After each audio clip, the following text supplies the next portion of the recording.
Hello, everybody. Good morning, good afternoon, good evening. Welcome back. I just got done filming a video for the first 4 pages in letter 9 in the Christ letters. And in this video, we're going to read the next 4 pages. You may wonder why I am so explicit in my rejection of Judaism and Christianity.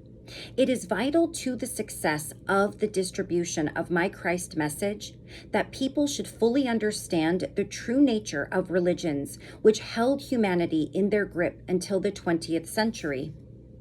Until they do realize the mythical foundations on which they have placed all their convictions, people will find it difficult to let go of their cherished beliefs. Please understand that when I make such statements, I am referring to Christian religion, to the tenets of faith, to the dogma and theology. I am not referring to those great spiritual souls who have sought and continue to seek God in truth beyond the dogma and beliefs. Many of these have received my inspiration into their minds and hearts, but are afraid to let go of their cherished beliefs. They are hampered by religious practices. The time has come for them to let go and grow in spirituality and awareness of their true source of being, and take their congregations with them. To the Christian churches of every denomination, I say, wake up.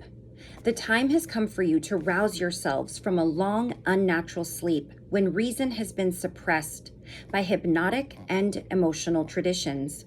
These have been handed down through the centuries by a succession of people claiming to be the highest authority on all that I taught in Palestine. Do not be afraid of the consequences if you examine your past beliefs and want to cleanse them from your thinking. Get rid of the cobwebs of illusion and think. When Christian ministers fully accept that I, the Christ, have truly returned to speak to people worldwide, like lightning striking from east to west, and are ready to teach my true messages from the pulpit, you will find your churches filling again with people eager to find and make contact with the reality, which will lead them to live in total harmony with their truth of being. Alternatively, you ministers of religion who willfully and egotistically continue to teach the dogma of Christianity to save face and your stipends will watch your religion die a natural death during the next 30 years and will be abandoned by your congregations who are already sensing that your words are only words, in which there is no spiritual life. You will see your churches taken over by those who have realized that I myself have indeed returned to humanity to show them the way to find and enter the kingdom of heaven. There will also be those whose positions of authority are threatened by these letters from Christ, from me. They will oppose them mightily. There will be vilification of every kind through the services of every type of media, from people who have no scruples in stirring up public wrath to make money from destructive, vindictive sensationalism. I have to tell you that the greater the uproar worldwide, the more swiftly will my letters reach and convince those people who are weary of the old beliefs that at last they have heard the simple truth of being. They will swiftly respond to its love and call to leave the lower levels of human consciousness, to start their ascent to the higher spiritual levels, where they will begin to experience the first inflow of interior peace and contentment. There will be conflict throughout the entertainment industry, since more and more people will recognize and turn against the violence and degradation with which their entire consciousness of mind, emotions, body have been fed by degenerates obsessed by making themselves a fortune.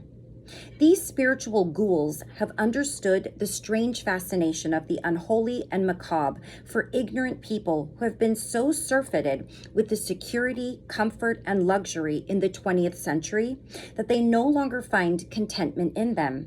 They need excitement to stimulate their jaded consciousness. Were the lives of people truly as horrible as is depicted on the entertainment they watch daily, they would turn from their screens in search of something beautiful and easeful to rest their tortured nervous systems. And yet, if you reflect honestly on the condition of your present lives, you will realize that they are already becoming a terror-inducing mirror image of all that your entertainment industry has given you in the past 50 years. People who have been fed on the worst scenarios possible by cinema, TV, books, and media sensationalism are now complaining that the former sense of security they previously enjoyed has been whipped away from them. I see you on Earth, presently barricaded behind electric fences, high-spiked walls, guarded by security men who themselves traitorously murder the people they guard. I see men and women who previously walked the streets and country lanes fearlessly at night, now locked up behind security gates, afraid of the most despicable and brutal attacks. I see races traumatized by their own people. I see genocide, revolutions, bombing, assassinations, mindless killings of every description. The murdered come through into their next existence, still traumatized by the shock of their unexpected passing. I see them and minister to them, if they are able to see and receive me. Many people are far from ready to move on to a higher form of existence, and so they dwell in the shadows until they are released through rebirth. Earthly life has become the hell which you depict on your screens and in your literature. Why? Because your so-called civilized culture permits brutality in all its permitted forms to enter your homes through the medium of your TV for your titillation and excitement. You wanted it, and now you have it in the most real form, within your own daily experiences. No one is immune from these disasters you have brought on yourselves. Do you wonder that I, the Christ, have returned to you at this time to explain to you what you have done to yourselves?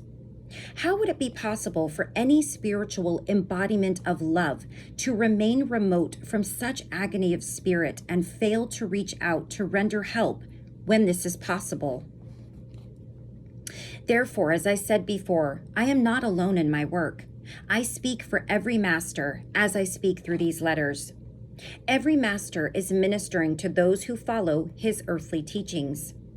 Every master is calling on their adherents to read, heed, pray, that they may absorb the truth within these pages and strive to cleanse their thoughts and actions and become the embodiment of love to all. But these letters will set in motion a season of change. When people truly wake up to what has been done to their consciousness worldwide by greedy, unscrupulous, and degenerative tycoons, they will experience extreme anger. The public will begin to recognize the insidious and devious ways in which they have all been gradually enticed into the webs of abomination. And I, the Christ, have to tell you that when this happens, you will no longer find the word abomination old-fashioned and out of date. You will clearly perceive the difference between wholesome, life-giving consciousness forms, words, and destructive consciousness patterns.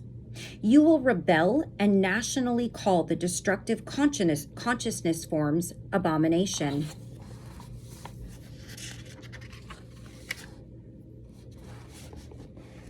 Conscientious and truly loving parents will become particularly vocal against the present form of entertainment and will prevent their children from continuing to view the decadence of unpleasant, emotive language, unbridled violence, and promiscuous, emotionally superficial sex presently on offer on your screens, in books, and media. Your society is riddled with these low, despicable consciousness creations, which are carried through into human lives and human actions. Parents will also come to realize that since the consciousness forms created within their children's minds are the ever-enlarging foundations of their children's future lives as adults, they will begin to investigate the ethical values taught in schools. No longer will parents be concerned about the religions taught in schools. since these will only be of interest to a minority, but they will be very seriously interested in the kind of philosophies for living, attitudes, arguments, conflicts, statements encouraged or tolerated in schools in the future by teachers and pupils alike. Groups will band together to start small schools on the foundations of these letters, since the old factual material will be abandoned as obsolete. Emphasis will be placed on languages, the arts, logic, the art of effective, inspiring communication, the development of constructive creative imagination, mathematics and science, and manual skills. The curriculum will be centered around the development of an ability to differentiate between truth and myth, to perceive clearly the highest values to be adopted and cherished, and the most constructive, productive way to use them in life, to improve conditions for the self, the nation, and the world generally. The child will also be taught to become proficient in those sciences and manual skills, which will enable him to work joyfully and successfully in his chosen field of endeavor. Children will be tutored within a new aura of concern and love and shown how they can contribute to such concern and love in the classrooms. They will be encouraged to work with joy and happiness. If this does not come easily, the unhappy child will be shown how joy and happiness may be achieved and will be rewarded when successful. People will be valued according to their commitment to seeking higher levels of spiritual thought and their dedication to serving the interests of the underprivileged and communities generally. It is a matter of extreme urgency that people worldwide should recognize that the truth is you have been born to individualize and express the universal, the source of your being, in an evolutionary manner, eventually reaching peak individualized manifestation of your source of being, Christ consciousness.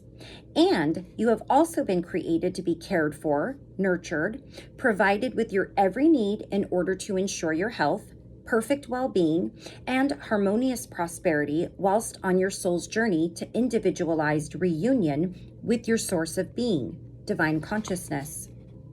Until you do grasp this truth of being, you will never achieve your true potential on earth, either physically or spiritually. No country, religious organization, and no single person, no matter how humanly exalted he may be thought to be, will be able to alter the contents of these letters. This is the first time that it's actually continued on the next page rather than just being a full sentence.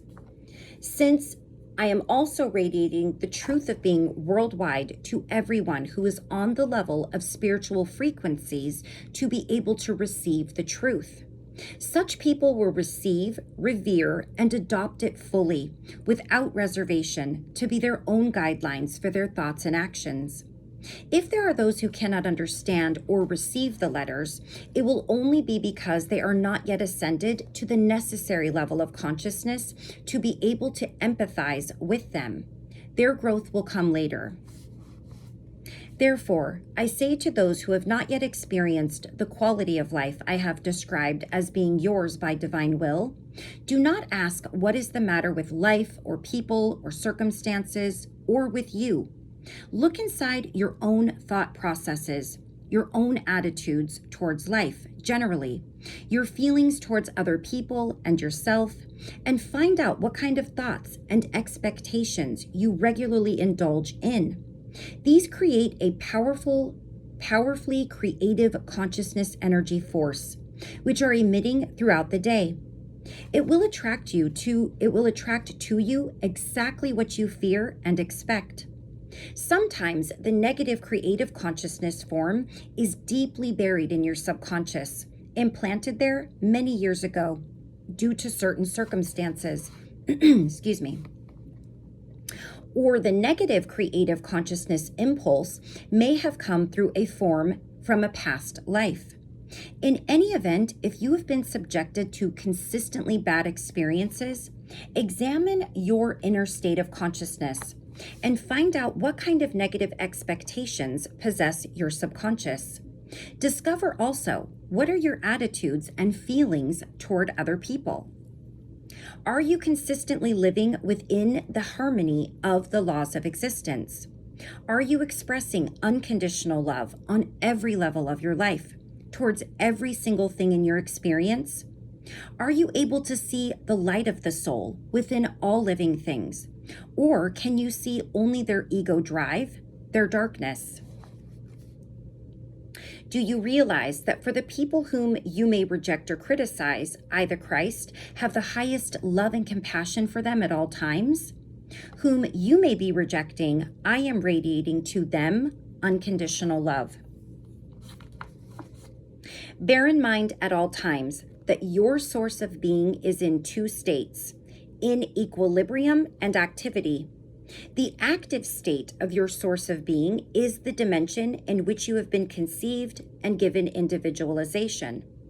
The equilibrium of universal consciousness is the dimension of perfect silence and stillness, in which the underlying impulses of creativity are locked together in an embrace of mutual restraint. When you fully realize, accept, understand that in every learning session in your school on earth, you always have access to the divine loving intelligence which resolves every problem the perfect way, you are then lifted beyond the reach of panic and pain. You solve your problems swiftly and smoothly, and realize that your own store of wisdom and knowledge are being increased in many ways. In this way, do you evolve on every level of your being. Okay, we'll go ahead and stop right there. I'm really enjoying chapter 9, or letter 9. I just filmed the first part and went right back and did the second. It's a really beautiful sort of culmination of every other letter previously given to us in one. In a succinct way, of course, not going as much into detail as all the other letters, but a really beautiful and clear message from Christ that if you are taking in these words and you feel that they are the truth, you have no trouble taking in and understanding how these things make sense versus maybe previous ways of thinking or previous ways that we have been taught. For me personally, being taught in a religious format always left more questions that nobody could answer. And since walking away from a secular religion or walking away from an organized religion, have I actually had so many questions answered by going within, by reading, by praying, by meditating, all of those things that I will continue to do. And whatever journey we're meant to be on and wherever we are right now is exactly where we're supposed to be.